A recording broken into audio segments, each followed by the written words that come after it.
you don't know how to get your customers' attention. And this is the one that I think holds majority of people back, because this is one that requires a real skill set. Not saying that research and deep research doesn't require a real skill set, but you just don't understand how to actually communicate your understanding to your customer, okay? And so the solution is you need to learn copywriting, okay? You have to understand how to communicate effectively to others to get the outcome that you want. I have some examples down here that I want to go through, and then obviously I've got some action items for you. But even the example that I showed in one of my more recent videos around storytelling, I broke down an ad from a brand that, if you really think about it, they sell a healthy chocolate bar, okay? And you might understand a lot about your customer, and you might understand that they want to eat cleaner and they like chocolate. And then from there, you write headlines that say like, hey, we sell a healthy chocolate bar. You know, it's a chocolate bar that doesn't have a lot of sugar. But at the end of the day, like, most people don't really want that. And so in order for you to actually get their attention, in order for you to actually be able to write an ad that can scale, you need to find a way to put it in a story, okay? And so we go from saying, hey, we sell a healthy chocolate bar, to, did you know the number one ingredient in chocolate isn't chocolate? Now, all of a sudden, we've grabbed their attention,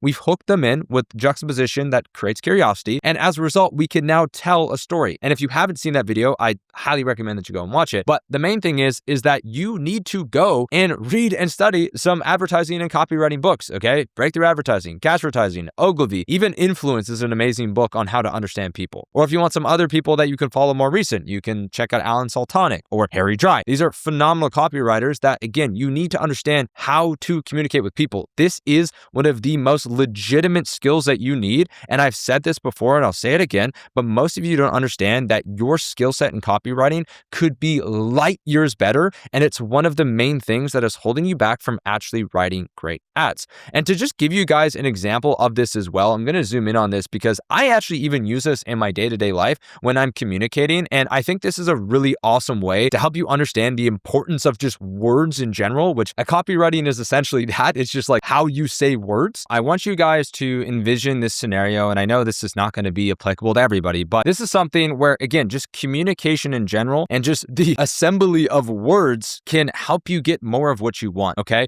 And so in this first example, let's just say you are working at a restaurant, okay? And I come up to the front desk and I'm like, hey, I made a reservation for 10, but only 6 of us are here, so I'm only paying for 6, right? Imagine I say that to you. Versus I come up to the table and I say, hey, you know, I made a reservation for 10, but only 6 of us ended up making it. I'm really sorry, and I just want to know, like, I'm fine to pay for the full 10 because I messed that up, but I just wanted to come up and let you know that was the case. Now, again, in what scenario are you more likely to not charge the customer for being short on their reservation? Most of you would pick the second. Now, why is that? Because I'm coming to you in a more polite way, and I'm even offering and owning that I made the mistake. Whereas here, I'm like, hey, I made a mistake, but you're going to pay for it. And again, this is just something that you guys need to understand. Like, these are both saying the same thing, but they communicate something way different. This communicates that I'm sorry and I apologize and I'm willing to take ownership, versus I expect you to deal with this and not me, even though it's my mistake. And so my main point with even just this example here is to help show you guys that the way that you communicate and the way that you grab your customers' attention really matters, because it will make them feel different. You have to really think about how it would make you feel if I came,